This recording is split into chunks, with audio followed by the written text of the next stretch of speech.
pido que nos grabe. Mire, ayer Vicente Serrano fue a la casa de Pedro Miguel. Usted conoce perfectamente al escritor y periodista Pedro Miguel. Nos abrió las puertas de su casa para Sin Censura y nos dio esta entrevista, el ideólogo de la Cuarta Transformación.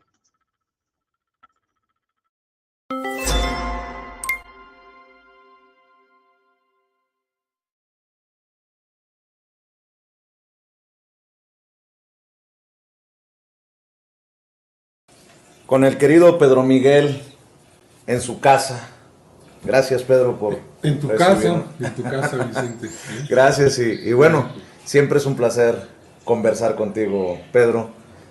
Momentos interesantes los que estamos viviendo y más intenso lo que se va a venir. Me imagino que estás de acuerdo con esta idea, con esta visión.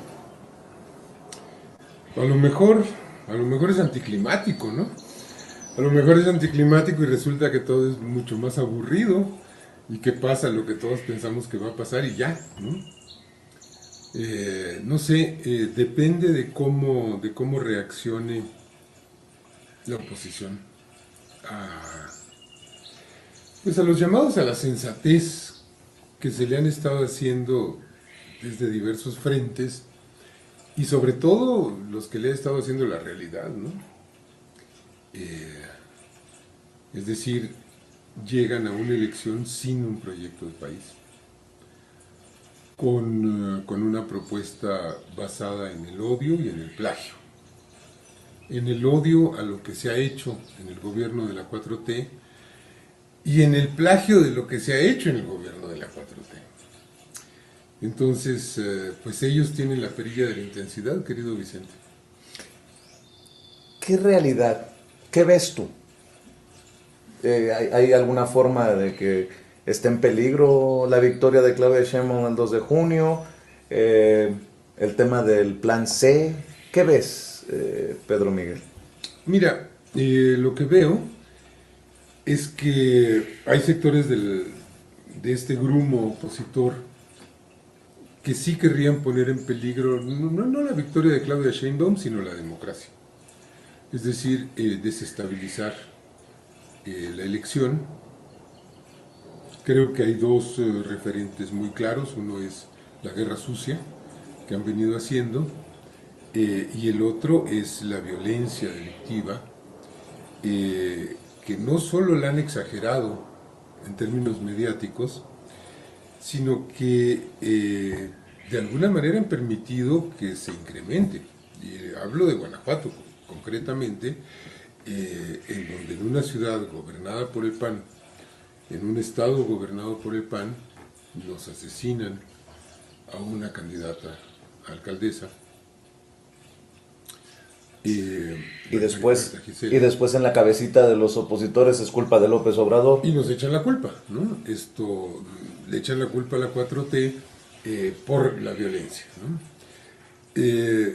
Pero pues hay que ver como datos de contexto de esa violencia estatal que hay un fiscal que se llama Carlos Amarripa que está acusado de ejecución extrajudicial, de tortura, de un montón de cosas, que hay un secretario de Seguridad Pública que es Alvar Cabeza de Vaca que tiene precedentes muy negros y que según todos los indicios, ese sí es un narcoestado, ¿no? Entonces, claro, pues a la oposición le convino mucho. No digo que la oposición haya mandado a asesinar a Berta Gisela, pero sí me parece que ese asesinato entra muy bien en sus planes desestabilizadores y en su relato de que el país está yendo a la deriva, está yendo a la descomposición, etcétera, ¿no? Qué fuerte, ¿no? De hecho, el presidente dice, gobiernan pero no mandan. Gobiernan pero no mandan, así es. Es un gobierno de papel, ¿no? Y pues creo que eso se replica en otras entidades, incluso en entidades que están gobernadas por Morena, en donde están operando poderes fácticos muy asociados a la oposición. Pienso en el caso concreto de Michoacán, pienso en el caso concreto de Guerrero, ¿no? en donde Morena detenta el poder ejecutivo estatal, pero tiene un cerco de remanentes del viejo régimen en las fiscalías, en las policías, etcétera, ¿no? Mira, yo creo que, visto con tono autocrítico, una de nuestras grandes fallas fue subestimar el grado de descomposición que heredamos en 2018. Y esta subestimación nos ha llevado a tener que emprender una limpia muy, muy dificultosa, muy cansina, de instituciones enteras que están podridas. Las más insospechadas, a veces. Desde luego, corporaciones policiales, ¿no? Enteras. Organismos autónomos, organismos descentralizados, y oficinas enteras del Poder Ejecutivo en las que ha sido muy difícil este trabajo de limpiar la corrupción, ¿no? Y en los ámbitos estatales esto se traduce en obstáculos muy severos para avanzar en la pacificación del país y en el establecimiento del nuevo paradigma que plantea la 4T con respecto a la guerra contra la delincuencia o contra el narcotráfico que se viene arrastrando de gobiernos anteriores, que es la construcción de la paz. Hay un caso paradigmático que es el caso de Veracruz. En Veracruz había un fiscal que se apellida Winkler, Jorge Winkler. Cuitláhuac García se encuentra con ese fiscal que se lo deja Yunes pegado con cola loca a la silla, 9 años, algo así. No sabes el trabajo que costó sacar a ese fiscal. Hoy está preso. Estuvo prófugo un buen tiempo. Pero tomó 2 años sacarlo del cargo. Tomó 2 años en los que el Congreso estatal no se decidía y los diputados vacilaban, etcétera. La mayoría se descomponía y cuando por fin se le logra sacar del cargo se da la fuga, ¿no? Pero Cuitláhuac ahí tuvo que gobernar 2 años con la delincuencia organizada apoderada de la Fiscalía Estatal.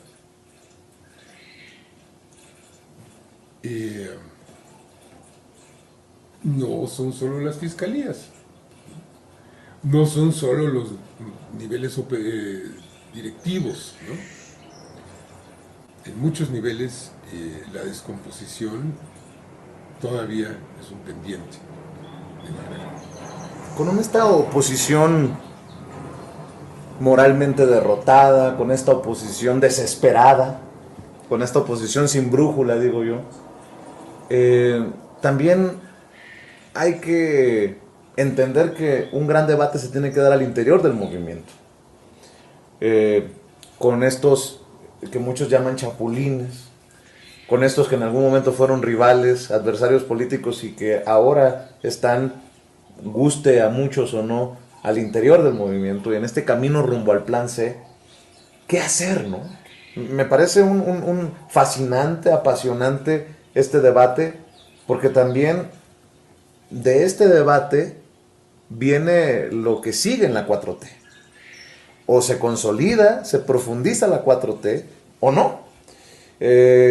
Hablas de casos en los que incluso con Andrés Manuel López Obrador a la cabeza, no del todo se ha logrado limpiar de corrupción. Y vaya paquete para la doctora Claudia Sheinbaum cuando se convierta en la primera presidenta de México, porque le tocará a ella pues continuar con esta labor, Pedro. Y si no hay plan C, se corre el riesgo de que no se profundice pues esa lucha contra la corrupción.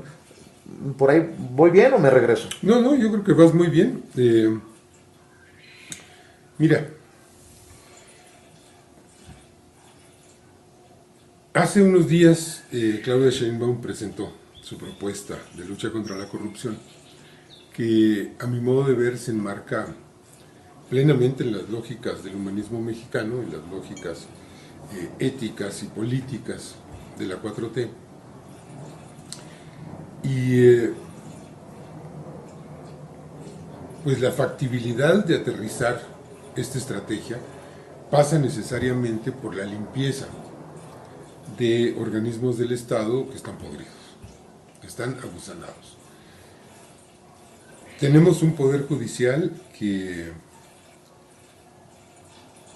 mantiene en la cárcel a inocentes y que libera a culpables,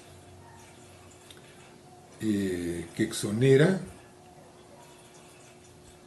a García Cabeza de Vaca, ¿no?, que anda dándole amparos a Lozoya, que deja escapar delincuentes por la puerta de atrás del juzgado porque los están esperando con una nueva orden de aprehensión en la puerta principal y el juez lo guía para que se baje disfrazado y se pele, ¿no? O le regresan sus dineros a la esposa de García Luna. Le regresan su dinero a la esposa de García Luna. No le ordenan a Salinas Pliego que pague los 63,000 millones de pesos que debe y no le ponen un ultimátum, que es lo que correspondería después de 11 años de estarse jineteando ese dinero, ¿no? Manifiestamente el Poder Judicial está actuando como en el terreno de las políticas públicas como un brazo de la oposición, entorpeciendo el Tren Maya, entorpeciendo la reforma eléctrica, entorpeciendo la reforma electoral, etcétera, y en el ámbito judicial como un brazo de la delincuencia organizada. Así de terrible y así de claro. Lo más pavoroso del asunto es el caso Ayotzinapa, ¿no?, en donde el Poder Judicial libera, todavía en tiempos de Peña Nieto, a casi todos los implicados que fueron encarcelados con el argumento de que fueron torturados. Un argumento general, abstracto, que no podía aplicarse porque ni todos fueron torturados. Y si fueron torturados y un organismo del Estado está aceptando que hubo tortura, pues lo que le corresponde es que se abra una carpeta de investigación por un delito que se llama tortura. No que le des impunidad al torturado. Es decir, hay una pérdida total ahí, ¿no? Entonces necesitamos limpiar ese Poder Judicial. Necesitamos reformar, y digo reformar y no revolucionar, que es lo que a mí personalmente me gustaría, el sistema electoral. Tenemos un sistema electoral totalmente plegado al dinero. Esto es una atrocidad que exista un sector de la economía, que las elecciones se hayan vuelto un sector de la economía, con una cantidad de dineros que corren para publicidad, para asesorías de imagen, para discursos, para marketing político, lo cual es una total aberración. No, tenemos que separar el poder político del poder económico en el ámbito electoral y asegurarnos de que la elección la va a ganar quien convenza a la mayor cantidad posible de la ciudadanía y no quien meta más dinero.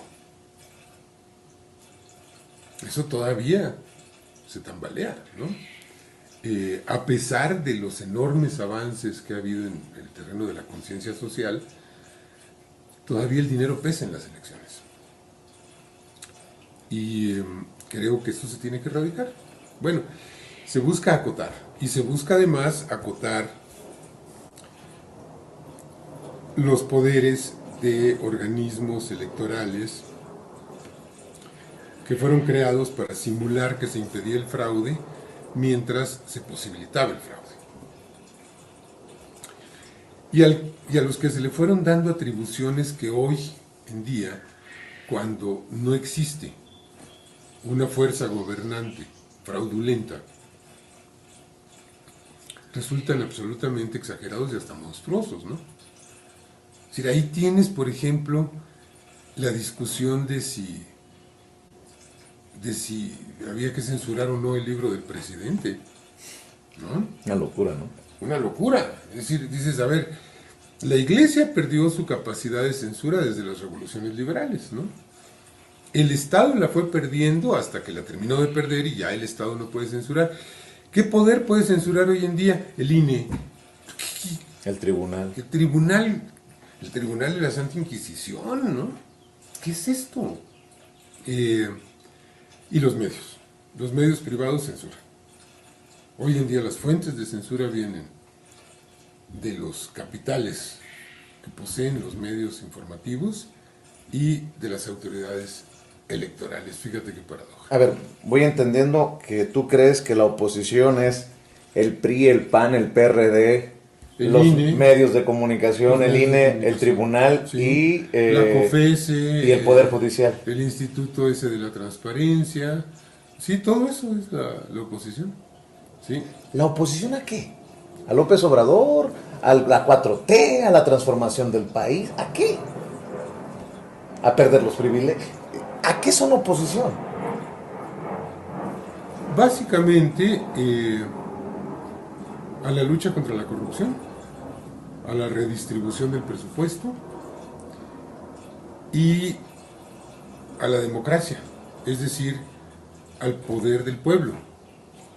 Mira, yo creo que hay sectores muy enojados con la pérdida de privilegios, y no hablo de todo el empresariado, ¿eh? Es decir, prácticamente todo el empresariado participó en los esquemas de corrupción del régimen neoliberal, pero la mayor parte del empresariado se dio cuenta de que eso no podía seguir y aceptó nuevas reglas del juego, que son muy simples. Es hacer negocios lícitos y pagar impuestos. Ya, ¿no? Pero hay un reducto de ese empresariado que no lo aceptó, Salinas Pliego, por ejemplo, los que representaba a Walter de Hoyos, ese de la Coparmex, y que se declaran en resistencia porque pues quieren seguir haciendo dinero como en las lógicas del viejo régimen, ¿no? Y obviamente la redistribución del presupuesto y la reorientación del presupuesto los mete en problemas, es decir, el presupuesto se iba a sus bolsillos, el presupuesto público, a sus bolsillos y a los bolsillos de la clase política tradicional, el cártel de las medicinas, por ejemplo, ¿no? Que ahí están Narro, Madrazo, Beltrones, ¿no? Toda esta gente. Bueno, y el gobierno de la 4T, entre la lucha contra la corrupción, entre la lucha contra el huachicol, entre la lucha contra la evasión fiscal y la austeridad republicana, ha logrado liberar 4 billones de pesos de recursos que se han ido a programas sociales. Pues 4 billones de pesos es un dineral, pues no les gusta perderlos, pues es que ese dinero se lo robaban. Bueno. Y en tercer lugar te decía, es una aversión a la democracia, al poder del pueblo. Mira, Enrique Krause escribió alguna vez su libro ese, Por una democracia sin adjetivos, en el que él planteaba que la única democracia válida era la que a él le gustaba, que es la democracia oligárquica, representativa, burguesa, liberal, llámale como quieras, ¿no?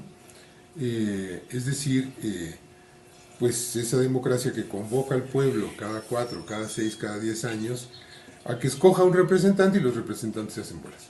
Y en ese periodo los representantes son cooptados por el dinero y van conformando una costra, una clase, ¿no? Aliada a la de los dueños del capital. Yo digo que la democracia hay que adjetivarla. Sí, con adjetivos. Sí, por una democracia con adjetivos, por supuesto, fuera máscaras. Porque esa democracia sin adjetivos es una democracia oligárquica y antipopular. No. Farsante. Es una farsa. Básicamente es una farsa. No es una democracia. Es una oligocracia. Bueno, entonces yo creo que tenemos que ir a la democracia. A la democracia en su sentido etimológico primigenio, que es el poder del pueblo. Y por supuesto que eso a esta oposición no le gusta, porque hay un clasismo muy acendrado. Mira, yo creo que esta oligarquía desplazada no perdona que se le hayan quitado contratos, que se le hayan quitado subsidios, que se le hayan quitado un montón de cosas. Y sobre todo no perdona que haya un indio naco en la presidencia de la República, porque el pueblo le choca. Y porque simplemente no le cabe en la cabeza que somos un país de indios nacos e insumisos. Los que hicieron la independencia, los que hicieron la reforma, los que hicieron la revolución, somos indios nacos insumisos. Pues claro que no les gusta. Bueno, en el concepto de estos personajes clasistas y discriminados, lo que significa eso, ¿no? A mí no me viene mal que me lo apliquen. Me da mucho orgullo. A ver, el hecho es que, pues, ¿qué le dicen? El macuspano, ¿no? Aldeano. Aldeano, ¿no? El Mesías tropical, ¿no? Te lo imaginas con cocos y collares de conchas, o sea, es un absoluto clasismo En términos del hijo de Xochitl Gálvez, un gato, ¿no? un gato, ¿no? Un gato, entonces... Perdón por interrumpirte y por sacarlo a flote, ¿no? Pero... Es decir, sí, entonces yo creo que esto es lo que subleva a la oligarquía. Y fíjate, porque si tú te fijas, las críticas son tan frívolas, ¿no? Luego las críticas contra López Obrador, que no se peinó, que no se ilustró los zapatos, Que no trae el traje, que el traje le queda la talla. mal, que no se lo plancharon bien, ¿no? Que come tacos en cualquier changarro, ¿no? Que no se sienta derechito en la Casa Blanca. O sea, pues ¿a quién están criticando? Están criticando al pueblo, por supuesto, que se come la S no la pronuncia, ¿no? O sea, pues claro, es decir, están criticando al pueblo. Y esto me lleva a lo del plan C, lo que te proponía de tema. Bueno, La gente también va a tener que decidir. ¿Qué haces entonces con esos que tú consideras, no lo digo por ti, lo digo en general, impresentables, o en algún momento eran impresentables, y que ahora la oposición mete la cizaña para decir, ahora ya se purificaron porque se brincaron a la 4T o a Morena o a la coalición Morena-PT Verde? Pero de por medio está combatir todo lo que acabas de plantear o no. así es. Mira, a ver, hablamos de dos planos. Hay un plano de sentido común.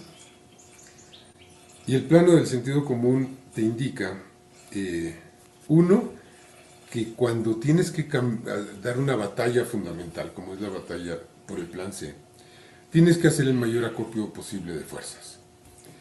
Y el mayor acopio posible de fuerzas no quiere decir producir clones de ti mismo, clones ideológicos de ti mismo, porque eso no se puede. Es decir, cada cabeza piensa distinto. Y somos una diversidad de país. Entonces tenemos que jalar gente diversa. López Obrador lo hizo. López A pesar de que lo Obrador traicionaron hizo, después, ¿no? ¿Cuántos lo traicionaron? A ver, Bueno, un puñado. Lili Telles, Germán Martínez. dos. Lili Telles y Germán Martínez. A ver, el acuerdo político de unidad nacional que se firma el 20 de noviembre del 17 en el Monumento a la Revolución, jaló a miles de priistas y de panistas. Dos traicionaron. Germán Martínez y Lili Telles. Los demás no. Los demás ahí están, dando la batalla y están de nuestro lado y están alineados. A ver, ¿cuántos que venían del movimiento, que eran militantes de base desde el origen, traicionaron? Bastantes más que dos. Qué fuerte. Bueno, es decir, que te hayas unido antiero, que te hayas unido desde el desafuero, no es ninguna garantía de que no vas a traicionar, ni garantía de que sí vas a traicionar. O sea, es decir, el pasado de la gente no es inamovible, la gente cambia. Y así como cambian ellos, cambiamos nosotros. Entonces, tú me dices, Lili Telles, Germán Martínez. Yo pienso, sí, pero pues también está un Di Constanzo, que se aventó todo el gobierno legítimo al lado de Andrés Manuel y que luego le dan ahí una dependencia de cuarta y traiciona, ¿no? y era gente nuestra. Entonces, y hay gente nuestra que se pasó a la oposición y que ahí está, ¿no? Bueno, y hay algunos que no se pasaron a la oposición, pero Pero que a veces, pareciera, ¿no? a veces suenan más panistas que los panistas. Sí, porque necesitamos educarnos, Vicente, y porque una transformación nacional requiere que los transformadores se transformen. Mira, a ver, decíamos, una cuestión de sentido común. Uno es la acumulación de fuerzas. Necesitamos fuerzas. Y no podemos irnos de compras al paraíso a comprar almas puras. No, o sea, tenemos que negociar con las personas reales que existen en el país, en la clase política real, las que tienen una capacidad de acción política real, y jalarlas a este proyecto y proponerles trabajen para este proyecto. Y si lo aceptan, pues ¿por qué no las vas a aceptar? Si alguien te dice, sí, está bien, este es el proyecto de la 4T, este es el proyecto del segundo piso de la 4T, ¿por qué no las vas a aceptar? Y eso no significaría necesariamente impunidad, ni cheque en blanco. Va por ahí, ¿no? A ver, nadie tiene cheque en blanco.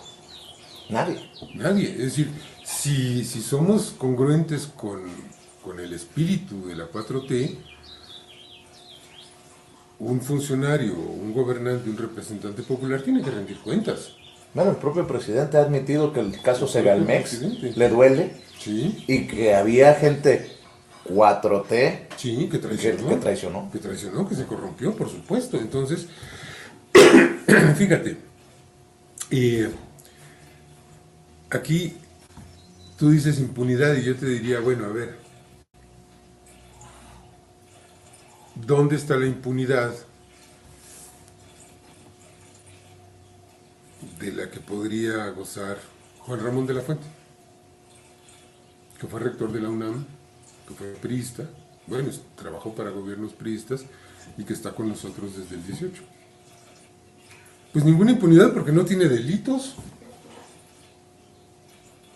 porque ha sido un cuadro consecuente, nos representó en el Consejo de Seguridad de la ONU, está trabajando con Claudia Sheinbaum. O sea, a ver, póngale un pero a esa persona. Te lo pongo como contraejemplo, ¿no? De los traidores. Esto, que son dos, insisto, que son Lili Telles y Germán Martínez. Entonces, fíjate, hay un caso paradigmático, Coahuila, ¿no? En Coahuila estaba el empresario que falleció en Guadiana, Armando Guadiana. Estuvo con la 4T por lo menos desde 2011, ¿eh? Y fue leal a la 4T. Él tenía ideas muy singulares que no eran propiamente ideas populares ni gratas para la mayoría de la militancia de la 4T. Era taurino, por ejemplo. A la mayoría de nuestra banda no le gusta esto, ¿no? Era empresario carbonero, lo cual lo hacía cuestionable a ojos de muchos. Sí, es cuestionable, ¿no? La explotación carbonífera a estas alturas, ¿para qué? ¿No? ¿Para qué está sacando carbón de la tierra? Es cuestionable, etc. Pero el tipo nunca traicionó al movimiento. Y otro que recibió cargos, que se le abrió el margen, que fue Mejía Verdeja, cuando la encuesta no lo favoreció, se fue corriendo a romper al movimiento. Entonces, el pasado pues no determina. Todavía hay gente que está protestando contra Manuel Bartlett, uno de los activos más importantes de la 4T, ¿no? Pero es que el fraude del 88, bueno, se puede discutir sobre el fraude del 88, pero yo lo que sé es que desde 2004 Bartlett ha estado del lado de las causas de la soberanía nacional. Y se ha fajado en el Congreso como legislador, etc. Y ahora como director de la Comisión Federal de Electricidad por la defensa de la soberanía nacional. pero hay que atacar a Bartlett, ¿no? Y luego están los descontentos porque pues alguien es seleccionado como resultado de un proceso de negociación, que también los hay, porque somos una coalición, porque tenemos una cuota de candidatos externos al partido.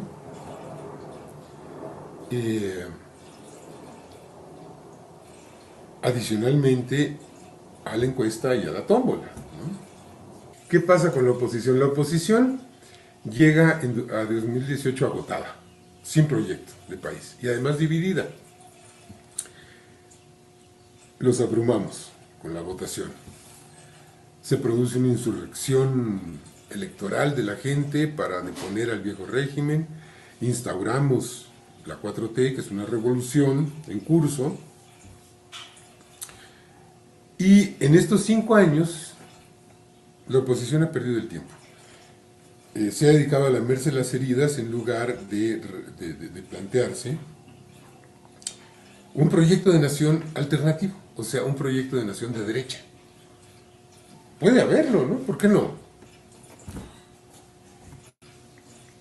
Tendría que haberlo. Pero no, lo único que hay es, ay, vamos a regresar a robar, pero vamos a disfrazar de que somos un poquito 4T deslactosada, ¿no? Eso es Xochitl Gálvez, ¿no? Básicamente. Les vamos a dar pensiones desde los 60 años, pero solo algunos, ¿no? O sea, es insustancial y la esencia privatizadora del viejo régimen está intacta en las propuestas del PRIAN, ¿no? O sea, llegan a la elección de este año sin proyecto de nación. Eso es insostenible. Eso es insostenible y a mí me parece que es importantísimo que esta oposición se reformule. Lo mejor que le podría pasar a la oposición, a la derecha, es que todos sus partidos perdieran el registro. ¿Para qué?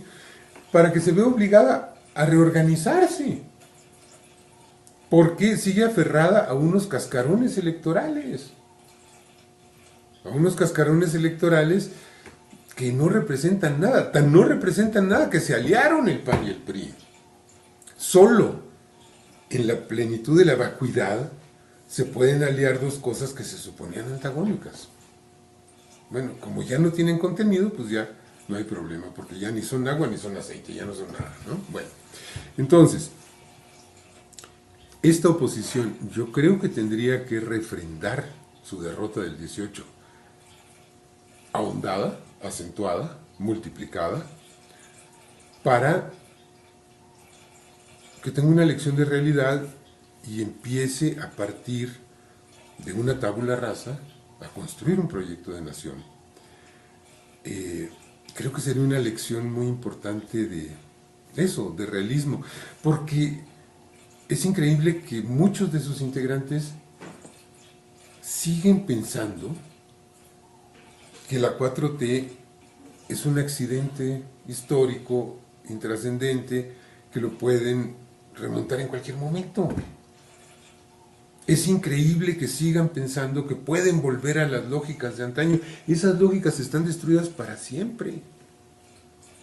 Siguen pensando en términos de dedazos, siguen pensando en términos de tapados, siguen pensando en términos de maximatos, siguen pensando, o sea, todavía hace un año estaban diciendo, es que la intención secreta de López Obrador es reelegirse. O sea, por favor, no es ya el viejo régimen. Esto es una cosa en construcción, que está construyendo sus propias reglas, ¿eh? Y es un momento sin duda incierto, sin duda angustioso para muchos, porque lo viejo no termina de morir, lo nuevo no termina de nacer, hay retrocesos, hay contradicciones, hay incoherencias, todo eso pasa, pero lo que no va a pasar es un retorno de las viejas lógicas del régimen oligárquico, porque ese régimen oligárquico está roto sin remedio. Déjame pedirte para cerrar, si te parece, Pedro Miguel, una reflexión de cara al primer debate presidencial entre Claudia Sheinbaum, Xóchitl Gálvez y Jorge Álvarez Maínez este domingo.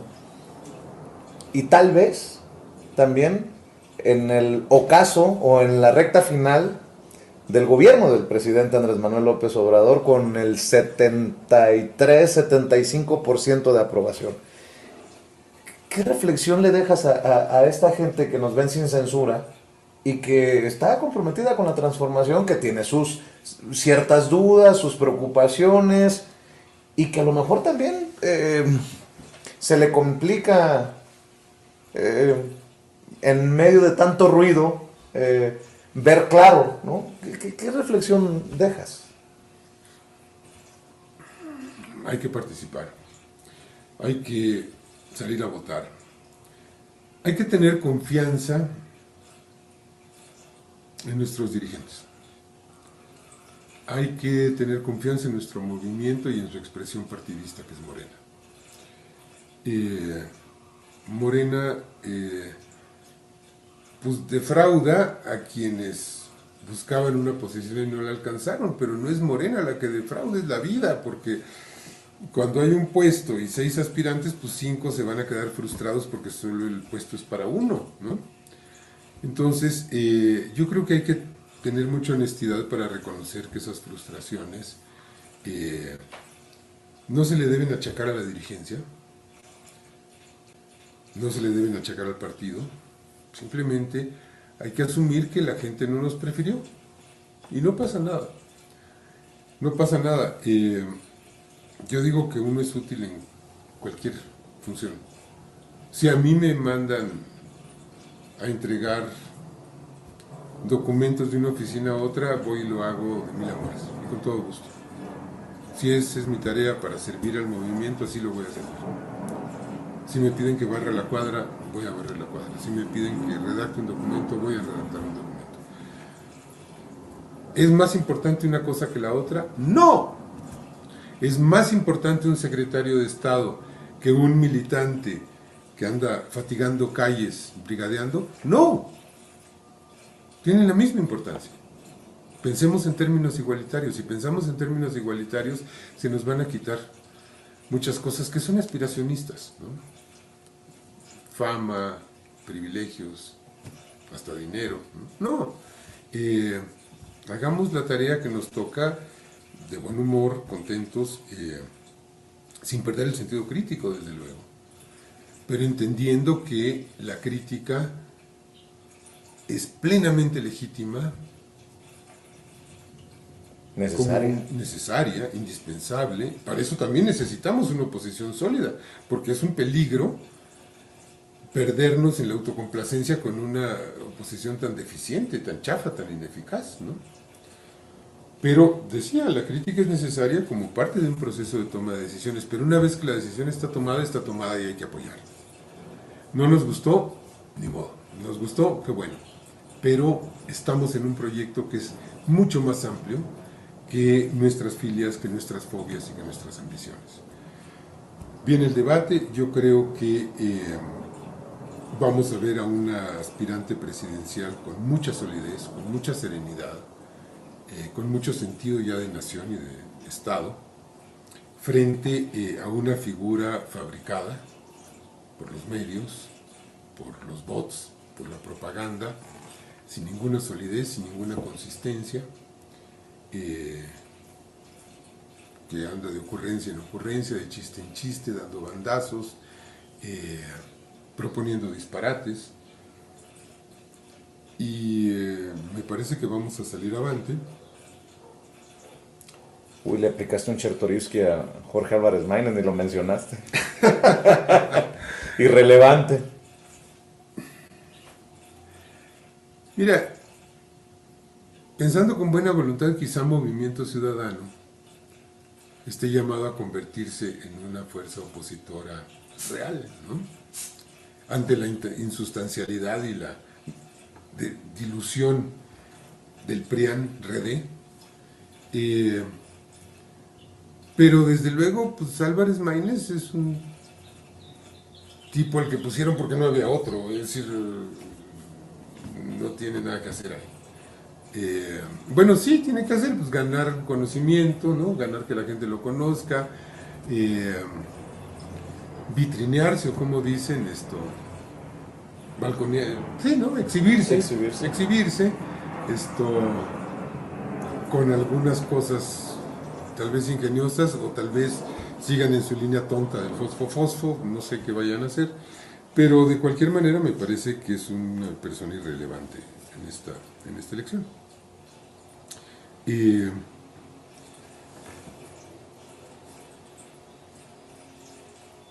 no descarto que la derecha,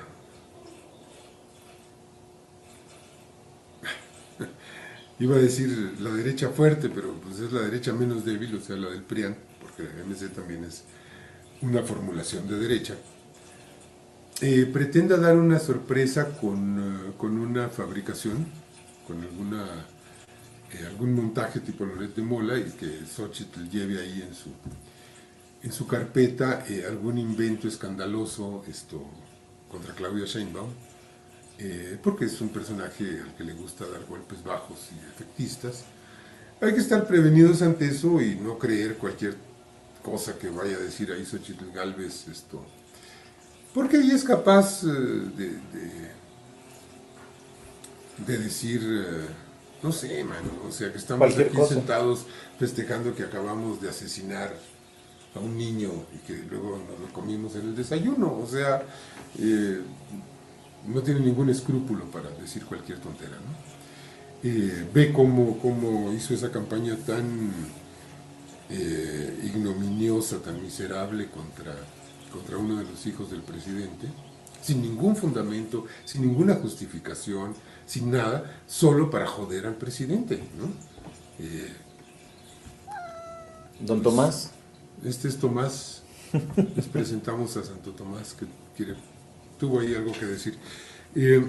Entonces, yo no descartaría que saliera ahí con un Lego, con una botarga, con alguna cosa. Pues creo que debe ser algo que no pasará de la nota de color, aunque los medios de la oligarquía derrotada van a querer hacer de eso la nota principal. Si es que les alcanza el presupuesto, que no se hayan robado, y el ingenio para inventar alguna insidia, ¿no? Fuera de eso no veo nada. Vamos a platicar, si te parece, después del debate. Después del debate. Y te agradezco siempre tu generosidad para recibirnos en tu casa, en tu mansión, Pedro Miguel. En mi mansión, que me dio la 4T, para comprar mis servicios de chayotero. Mientras tu Ferrari está estacionado afuera. Mientras está mi Ferrari estacionada afuera. ¿Sabes de dónde salió esta casa? Esta casa la compraron mis padres en el 78, 1978. Mi padre era psicoanalista, mi padrastro. Y aquí vivieron. Yo para entonces ya me había divorciado de ellos. Ya estaba, como diría el son jarocho, yo ya era peje del mar, ¿no? Y en 2018, mi madre muere en 2017 y en 2018 decidí venirme a vivir acá. Y siempre dije, seguro van a decir que claro, ya le hizo justicia a la 4T, ya se mudó, ¿no?, a una casa que tiene jardín, porque ya entró al... Y todavía no lo dicen, me tienen realmente decepcionado, todavía no me inventan esa. Luego van a decir que Don Tomás es de raza de esas caras, ¿no? Que es una pantera, ¿no? Pedro, siempre es un placer. Esta es tu casa. Muchas gracias. Amigos, continuamos en Sin Censura. Continuamos en Sin Censura. Qué interesante entrevista le hace Vicente Serrano a Pedro Miguel. Y miren, en este momento las redes se están plagando de mentiras precisamente, de falsas acusaciones, de calumnias, en contra de todos, en contra de todos los que de alguna u otra forma continúan buscando el progreso, tal vez la llamada cuarta transformación, en contra de los que están luchando con justicia y con verdad, no con calumnias. Está quedando muy, muy claro que los malos son ellos. los malos son los que están en la derecha. Perdón que lo diga así, ¿no? Pero los malos son los que están intentando regresar a la corrupción, a la impunidad, a los privilegios. Ellos mismos se están exhibiendo por lo que son. Ellos mismos se han exhibido por lo que son. Así que tenga mucho cuidado, notifíquenos si de pronto ve algo raro por ahí. No se asuste tampoco, ¿no? Es momento de que simple y sencillamente actuemos, que lo hagamos con mucha fuerza. Y bueno,